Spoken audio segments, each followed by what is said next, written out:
to the ball game. Take me out with the crowd. Buy me some peanuts and Cracker Jack. I don't care if we... Key to the success of the All-American Girls Professional Baseball League were the managers. There was Max Carey, former shortstop for the Pittsburgh Pirates and a coach for the Brooklyn Dodgers. There was John Rawlings, second baseman for the New York Giants, who managed 3 different league teams. There was Hall of Famer Jimmy Fox, whose daughter became a Batgirl, and Canadian hockey star Johnny Gottselig, who recruited Canadian players before becoming a manager. And there was Bill Allington. A minor league player and coach, Allington was the All-American's most successful manager. Bill Allington was a minor league player. I'm not sure if he managed any men's teams in Southern California, but he managed women's softball in Southern California. And he was also involved in acting in some of the early baseball films. And so he kind of had a couple of jobs, I guess. But he loved baseball, and he was a stickler for his players knowing the rules. And he quizzed them on bus trips. They said that there was always quizzing going on the bus trips. He'd say, Kevin, check. If a fly ball is hit to an infielder with runner on first base, is that the infield fly rule or not? Bill Allington became our coach, and he was strict. When we went on the road, he would have 30 questions. You better read that rule book, and you better answer them right, or you had laps to run.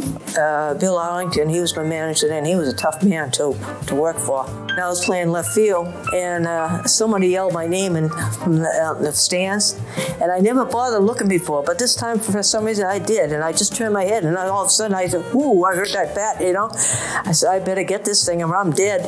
I had to make a shoestring catch out of it, came up with it, and threw it in. But guess who's waiting for me when we got the third out? He was waiting for me. He gave me L, you know. He's, don't you do that again, he says that. No, I didn't, boy, I tell you, I didn't. A running joke was that if Allington's head was broken open, baseballs would roll out. He loved the game, and he knew the game inside and out, and made sure his players knew it as well.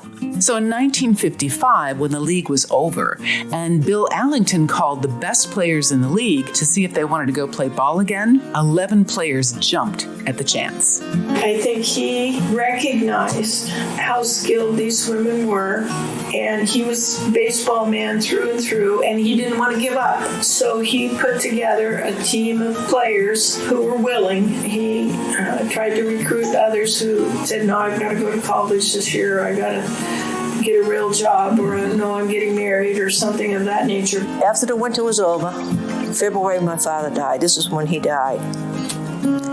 And in April, I got a phone call from Jeannie Geisinger. She said, Johnny, Bill wants to know if you would go around and play with the girls, play against the guys. They did it for, I think, 4 years. And I said, geez, I don't know if I can. I just lost my father, and I got to take care of my mom. I said, let me think about this. I'll call you tomorrow. So I sat down that day thinking what I could do. And I said, no, I can't do this. I got to stay home. So I called her up. I said, I can't go. As much as I want to, I can't. I said, I got to take care of my mom. So that was it. But he put together a talented crew of players and barnstormed with them around the Midwest and even down into the South and along the East Coast. Bill had a really good idea, and it really worked, and that was that we exchanged batters, pitchers and catchers, and then we'd play them head on, which we did. And we played regulation baseball field. And it worked great. It was like split, 50-50. I have the records of the games, and we won as many as we lost. I was always pitching against these all-star girls who were on the team, but we had some great pitchers with us. It was really even, and nobody gave anything away. I mean, it was a fight. We wanted to win, they wanted to win, and it was a competitive game. And really drew the crowds. And when we were pitching against the man, pitcher and catcher, of course, most of the relatives are in the stands, came to see this, just hoping that these guys would strike out, which they often did. I think I struck this catcher out like four times in the game. He just fell apart, and people would just laugh in the stands and just really give him a hard time. And then after the game, we'd all go out and have a great time. We had really great relationships with the town and with the teams that we played. We had a bookie out of Omaha. Okay, Matt Pascal was his name. And then he would, get the schedule maybe 2 weeks ahead of time so we would know.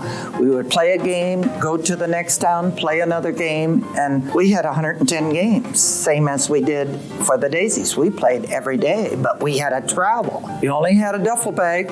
That's all you could have, your uniform and whatever. We were always in the laundry room. Allington's All-American World Champions played from April to September, piling into a station wagon and a sedan, crisscrossing the country. They went west as far as Idaho and Utah, north to Montana, east to West Virginia, south to Missouri, even to Brownsville, Texas. There, the local sheriff prevented the All-Americans from playing the local men's group because it was a black team. When Allington protested, according to Katie Horseman, the sheriff threatened to chase the group across the border to Mexico. The ladies left. He booked a lot in that area, Iowa, Nebraska, in the Midwest, in that area, and some up in Minnesota and in the areas that we had played. And we played in St. Paul, and we'd play in minor league ball clubs, or we'd play town teams. We'd play anybody that he could schedule us a game with. And so we were constantly in our cars driving hundreds of miles all night long to get to the next game. And we tried to, we played at least 5 nights a week. And double headers many times. He sent me a letter and had me join them in Iowa, and that was 1955, right after I got out of school, and then I got this letter, and I said, sure, so I packed up and met him in Iowa, and that's when the touring team started. We got a portion of the receipts. Yeah. And sometimes we got as much as $3, And then we had to pay for gas, and we paid for our own meals, and we paid for our motel room, and we stayed in some real interesting places. Really interesting. And I don't know if the girls remember, we stayed in one place. I don't even know if they asked. Someplace in Iowa, and it was one of these real old hotels that they've since probably torn down. And there was a rope. There was a rope by the radiator. This radiator had a rope tied to it. And I asked the guy at the desk, I said, why is that rope tied to the radiator? He said, oh, that's the fire escape. So it was on the road constantly trying to get to the next game. We would take whatever we got from the gate and we'd split it. I don't know how much Bill Allington took, but he would pay for the scheduling of the games, and he'd take some, and then we'd split all the rest of it among the players. And we'd end up with $2 or $3 sometimes. We had to pay our hotel, and we had to get our food out of that. So it didn't pay anything, but nobody wanted to leave. Nobody wanted to stop playing. And it was the only opportunity to continue to play. And I was fortunate to be one of the 11 that went. It was very competitive. Oh, extremely competitive. So we would play those teams, and we would switch batteries, pitcher and catcher. And their pitchers and catchers would come sit on our bench, the guys. And our pitcher and catcher, because we only had one of each, go sit on their bench because everybody else had to play, because we only had 11 players. And Bill, there were 12 of us all together. And so we would sit on the men's bench. And then we would play the game. And we had 2 baseball clowns that, they had different times. It was Jackie Price was one of them. He was teaching Pickles to throw 2 balls, and we would throw 2 balls, and we would throw 3 balls, and we would pitch to him, and he'd hang upside down and bat the ball, and he'd catch a ball in his shirt and in his pants, and that kind of thing. So they did travel. I don't know if they were with us the whole season, but they were with us part of it. Jackie Price was one, and Matt Spackman was the other. It was mostly for fun. We weren't trying to prove anything. Yeah. We were just having fun. We loved to play ball. And we didn't want to say that, hey, we're stronger and better than you, the men. although a lot of times we were, except when we played the AAA teams, the semi-pro teams. They were good. But we had their pitcher and catcher, and they would play against, pitch against them, and we would pitch against the girls. So we won most of our ball games. Like every 4 o'clock, we would advertise besides the posters that we had that Matt put out. We would go on the fire truck, run around town, with the fire truck, telling the game is at 7 o'clock. They would announce it. After 4 summers of endless travel, summer heat, poor pay, and nothing but the love of the game to keep them going, the All-Stars ended, and the women went their separate ways. I played for 3 years, and then the last year, they had to get people who were not from the league to play because they couldn't get enough All-Americans to go back out and play. And I went overseas to teach, so I wasn't playing anymore.